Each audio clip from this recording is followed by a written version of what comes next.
Good morning, honors chemistry students. I'd like to review a new class of stoichiometric problems with you today, which is referred to as a mass-mass problem, in which you convert the mass of a given amount of starting material, in this case acetylene, to predict how much mass of another starting material you will need to react with it. That being said, this specific problem reads as follows. The combustion of acetylene gas, which is used in oxygen-acetylene torches, is represented by this equation, in which 2 molecules of acetylene react with 5 molecules of oxygen to produce 4 molecules of carbon dioxide and 1 molecule of water. Or it could be read 2 moles of acetylene molecules plus 5 moles of oxygen produce 4 moles of CO2 and 1 mole of water molecules. That said, this is referred to as a combustion reaction because anytime you burn a hydrocarbon in the presence of oxygen, the products are carbon dioxide and water. But anytime we burn something in the presence of oxygen, that's referred to as a combustion reaction. The given problem, given that information, is to determine how many grams of oxygen are required to burn 13.0 grams of acetylene. That being said, as always, I want my students to use the known, unknown, solution style of problem solving to solve such a problem.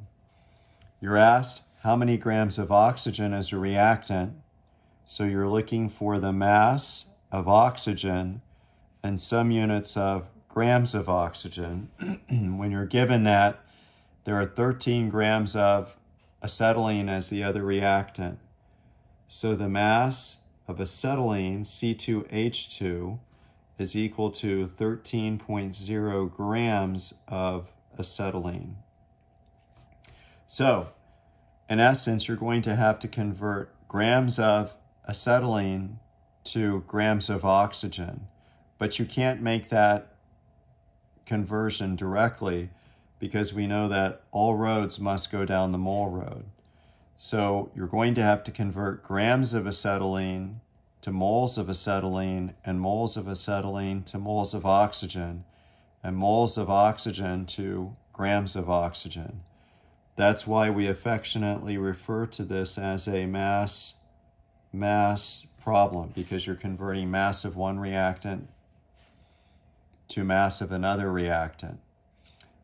So to do that, you need to know a couple of things, because when you look at your solution pathway,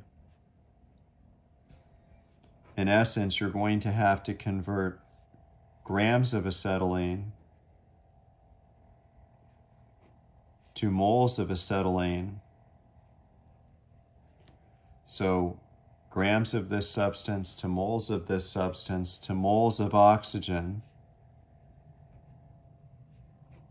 to finally grams of oxygen. So this gives you a good insight as to why we refer to this as a mass-mass problem, because you're converting mass of one reactant to mass of the other. As always, to go from mass of a molecule to moles of a molecule, you'll need to know the molar mass, otherwise known as the gram molecular mass of acetylene. To go from moles of acetylene to moles of oxygen, you'll have to examine the ideal stoichiometric ratio, in which 2 moles of acetylene are consumed along with full 5 moles of oxygen to produce 4 moles of CO2 and 1 mole of water. So we'll use the stoichiometric ratio to go from moles of acetylene to moles of oxygen. And finally, from moles of oxygen to grams of oxygen, we'll need to know the gram molecular mass of oxygen. At this point in your problem-solving skills, you should be able to calculate gram molecular masses directly. So we're just going to go ahead and record the gram molecular mass of acetylene as a value that you need to know. And the gram molecular mass of acetylene is 26.0179 grams of C2H2 per mole of C2H2. And also you're going to need to know the gram molecular mass of oxygen. So we'll need to determine the gram molecular mass of oxygen, which really is a constant value. It's 31.9988 grams of O2 per mole of O2.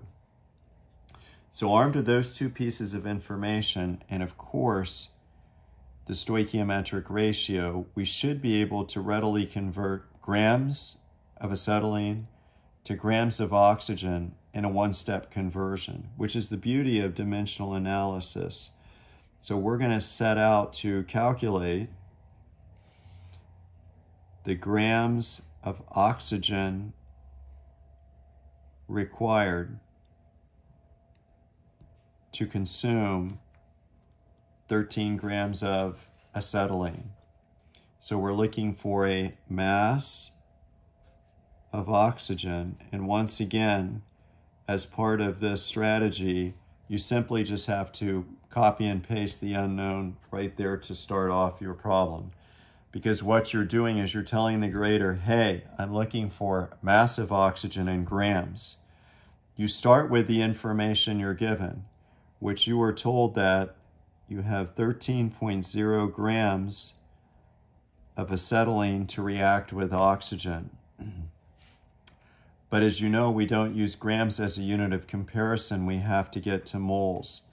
And whatever unit we want to eliminate, we put in the denominator, and whatever unit you want to achieve, you put in the numerator. So we want to achieve moles in the numerator and eliminate grams in the denominator. So we're going to use the gram molecular mass of C2H2 for that purpose, because we know 1 mole of C2H2 possesses 26.0179 grams of C2H2. So far we've been able to convert from grams to moles of C2H2, and then to go from moles of C2H2 to moles of oxygen, we have to employ the stoichiometric ratio. We want to get to moles of oxygen, so moles of oxygen is going to go in the numerator, and we want to eliminate moles of C2H2, which is going to go in the denominator. So we know 5 moles of oxygen are consumed with 2 moles of acetylene. So we know that 5 moles of oxygen, once again, are consumed with 2 moles of acetylene. And again, moles of acetylene cancel. And finally, the last step is to convert moles of oxygen to grams of oxygen. So we want to eliminate moles of oxygen and put grams of oxygen in the numerator. So for that purpose, we'll use the gram molecular mass of O2, which is 31.9988 grams of O2. So moles of oxygen cancel, and we're left with grams of O2. So knowing that, if we do some basic math here, 13 divided by 26 is about 1/2.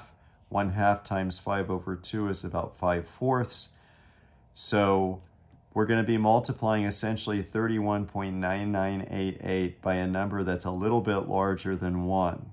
So in my view, we should expect to get a value between 30 and 40 grams of oxygen.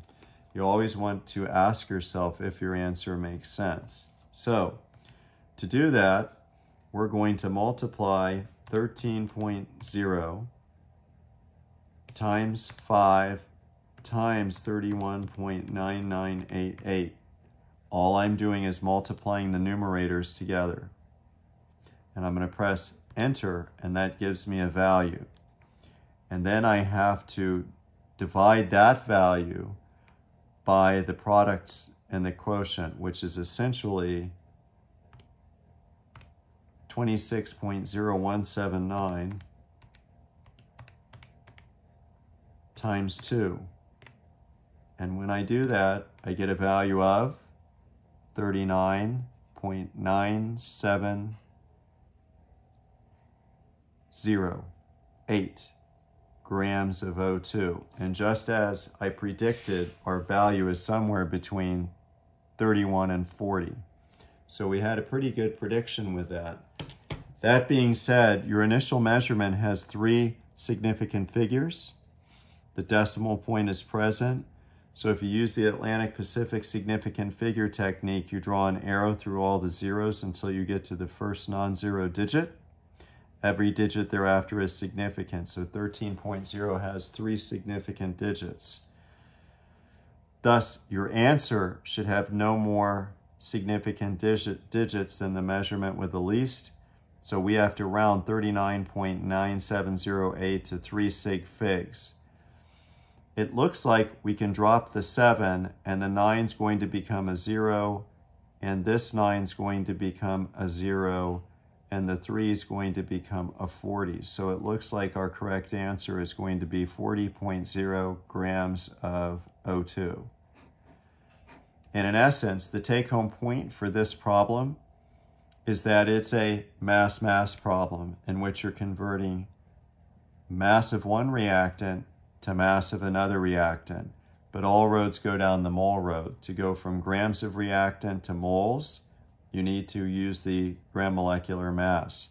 To go from moles of one reactant, such as acetylene, to moles of oxygen, you need to use the stoichiometric ratio, which in this case, 2 moles of acetylene is consumed with 5 moles of oxygen.